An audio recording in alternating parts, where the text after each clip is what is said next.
Hi welcome back to my Rekha's kitchen. ನಾನು ಈ ದಿನ ಕ್ರಿಸ್ಮಸ್ ಹಬ್ಬಕ್ಕೆ ಮಾಡುವಂಥ ಒಂದು ರೋಸ್ ಕುಕ್ಕೀಸ್ನ ಮಾಡಿ ತೋರಿಸ್ತಾ ಇದ್ದೀನಿ. ಇಲ್ಲಿ ಒಂದು ಬೌಲಿಗೆ ನಾನು ಒಂದು ಎಗ್ಗನ್ನು ಒಡೆದು ಹಾಕ್ಕೊಳ್ತಾ ಇದ್ದೀನಿ. ಅದೇ ರೀತಿಯಾಗಿ ಅದಕ್ಕೆ ಶುಗರ್ ಪೌಡರ್ನ ನಾನು ಆ್ಯಡ್ ಮಾಡಿಕೊಂಡೆ. ಅದೇ ರೀತಿಯಾಗಿ ಇಲ್ಲಿ ಅಕ್ಕಿ ಪುಡಿಯನ್ನು ನಾನು ಹಾಕ್ಕೊಳ್ತಾ ಇದ್ದೀನಿ. ಅಕ್ಕಿ ಪುಡಿ ಮತ್ತು 2 ಕಪ್ಪಷ್ಟು ಮೈದಾ ಹುಡಿಯನ್ನು ನಾನು ಹಾಕ್ಕೊಳ್ತಾ ಇದ್ದೀನಿ.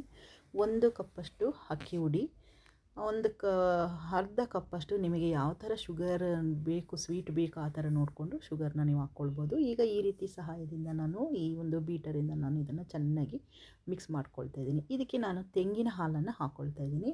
ನಿಮಗೆ ತೆಂಗಿನ ಹಾಲು ಬೇಡ ಅಂತ ಹೇಳಿದರೆ ಮಾಮೂಲಿ ನೀರಿನಲ್ಲಿ ಕಲಿಸ್ಕೊಳ್ಬೋದು, ಹಾಗೂ ಮಾಮೂಲಿ ನಂದಿನಿ ಮಿಲ್ಕಲ್ಲೂ ಕೂಡ ನೀವು ಮಿಕ್ಸ್ ಮಾಡ್ಕೊಳ್ಬೋದು. ನಾನಿಲ್ಲಿ ತೆಂಗಿನ ಹಾಲಲ್ಲಿ ಮಾಡ್ಕೊಳ್ಳಿ, ಯಾಕೆಂದರೆ ತೆಂಗಿನ ಹಾಲಿನಲ್ಲಿ ಮಿಕ್ಸ್ ಮಾಡಿಕೊಂಡ್ರೆ ತುಂಬಾ ಟೇಸ್ಟಾಗಿರ್ತದೆ ಮತ್ತು ತುಂಬಾ ಗರಿಯಾಗಿರ್ತದೆ. ನೀವು ಒಮ್ಮೆ ತೆಂಗಿನ ಹಾಲಿನಲ್ಲಿ ಮಾಡಿ ನೋಡಿ. ಅದೇ ರೀತಿಯಾಗಿ ಚೆನ್ನಾಗಿ ಕಲಸಿದ ನಂತರ ಇದಕ್ಕೆ ನಾನು ಈಗ ಉಪ್ಪು ಪುಡಿಯನ್ನು ಹಾಕ್ಕೊಳ್ತಾ ಇದ್ದೀನಿ ಮತ್ತು ಅದೇ ರೀತಿ ಕಪ್ಪು ಎಳ್ಳನ್ನು ಕೂಡ ನಾನು ಹಾಕ್ಕೊಳ್ತಾ ಇದ್ದೀನಿ. ಅದೇ ರೀತಿಯಾಗಿ 1-2 ಏಲಕ್ಕಿ ಪುಡಿಯನ್ನು ಚೆನ್ನಾಗಿ ಜಜ್ಜಿ ನಾನು ಇದ್ರ ಜೊತೆಗೆ ಮಿಕ್ಸ್ ಮಾಡ್ತಾ ಇದ್ದೀನಿ. ಈ ರೀತಿಯಾಗಿ ಚೆನ್ನಾಗಿ ಮಿಕ್ಸ್ ಮಾಡ್ಕೊಳ್ಬೇಕು. ಒಳಗಡೆ ಗಂಟು ಇಲ್ಲದ ಹಾಗೆ ಇದನ್ನು ಮಿಕ್ಸ್ ಮಾಡ್ಕೊಳ್ಬೇಕಾಗುತ್ತೆ. ಇದು ಗಂಟು ಇದ್ದರೆ ಅಷ್ಟು ಚೆನ್ನಾಗಿ ಬರೋದಿಲ್ಲ, ಅಲ್ಲಲ್ಲೇ ಹಿಡ್ದ ಹಾಗೆ ಆಗ್ತದೆ. ಅದರಿಂದ ಈ ರೀತಿ ಈಗ ಒಂದು ಸ್ಪೂನಿನ ಸಹಾಯದಿಂದ ನೋಡಿ ಈ ರೀತಿಯಾಗಿ ನಾವು ಎತ್ತಿ ಈ ರೀತಿಯಾಗಿ ಮಾಡುವಾಗ ಅದು ಚೆನ್ನಾಗಿ ಆಗದೆ ಅದು ಬೀಳಬೇಕು. ಈ ರೀತಿ ಹಿಂದೆ ಸ್ಪೂನಿಂದ ನಾವು ನೋಡಿ ಈ ರೀತಿ ಒಂದು ಲೈನ್ ಹಾಕಿದರೆ ಅದು ಅಲ್ಲಲ್ಲೇ ಇಟ್ಕೊಳ್ಬಾರ್ದು. ಈಗ ಇದು ಚೆನ್ನಾಗಿ ಮಿಕ್ಸ್ ಆಗಿದೆ ಅಂತ ಅರ್ಥ. ಈಗ ನಾನು ಇದನ್ನು ಒಂದು ಅರ್ಧ ಗಂಟೆ ಒಂದು ಲಿಡ್ನಿಂದ ಮುಚ್ಚಿ ಒಂದು ಅರ್ಧ ಗಂಟೆ ನಾನು ಹಾಗೆ ಬಿಡ್ತೇನೆ. ನೋಡಿ ಇಲ್ಲಿ ಇದು ಮೋಲ್ಡ್, ಇದು ನಾನಾ ರೀತಿಯಾದ ಮೋಲ್ಡ್ ಸಿಗುತ್ತೆ. ಇದೇ ಜಾಸ್ತಿಯಾದ ಇದರಲ್ಲೇ ಮಾಡುವಂಥದ್ದು. ಈ ರೀತಿ ನೋಡಿ ಫ್ಲವರ್ ಇರುವಂಥ ಮೋಲ್ಡ್ ಸಿಗ್ತದೆ. ಈಗ ನಾನು ಇದನ್ನು ಒಂದು ಬಾಣಲೆಗೆ ಎಣ್ಣೆನ ಹಾಕಿ ನಾನು ಈ ಎಣ್ಣೆ ಒಳಗೆ ನಾನು ಈ ಮೋಲ್ಡನ್ನು ನಾನು ಬಿಸಿ ಮಾಡಲಿಕ್ಕೆ ಇಡ್ತೇನೆ.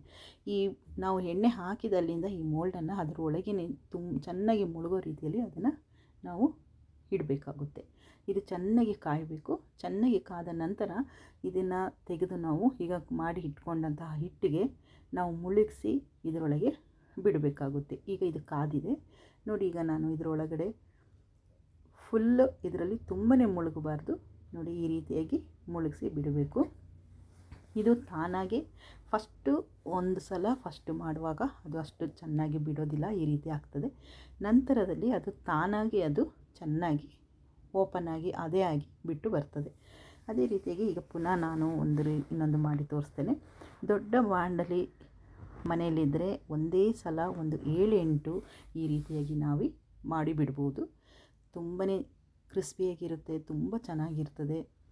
ನೀವು ಕೂಡ ಮನೆಯಲ್ಲಿ ಇದನ್ನು ಮಾಡಿ ನೋಡಿ. ಈ ರೀತಿಯಾಗಿ ಮಾಡಬೇಕು. ಇದು ಮಧ್ಯದಲ್ಲಿ ಸ್ವಲ್ಪ ದಪ್ಪ ಇರೋದ್ರಿಂದ ಅದು ಚೆನ್ನಾಗಿ ಲೋ ಫ್ಲೇಮಲ್ಲಿ ಇಟ್ಟು ನಾವು ಇದನ್ನು ಬೇಯಿಸಬೇಕಾಗುತ್ತೆ. ಹೈ ಫ್ಲೇಮಲ್ಲಿ ಇಟ್ಟರೆ ಬೇಗ ಶುಗರ್ ಅಂಶ ಇರೋದ್ರಿಂದ ಅದು ಬೇಗ ಸೀದೋಗ್ತದೆ. ಅದರಿಂದ ನಾವು ಲೋ ಫ್ಲೇಮಲ್ಲಿಟ್ಟು ಬೇಯಿಸಬೇಕಾಗುತ್ತೆ. ನೋಡಿ ಈ ರೀತಿಯಾಗಿ ಆಗ್ತದೆ.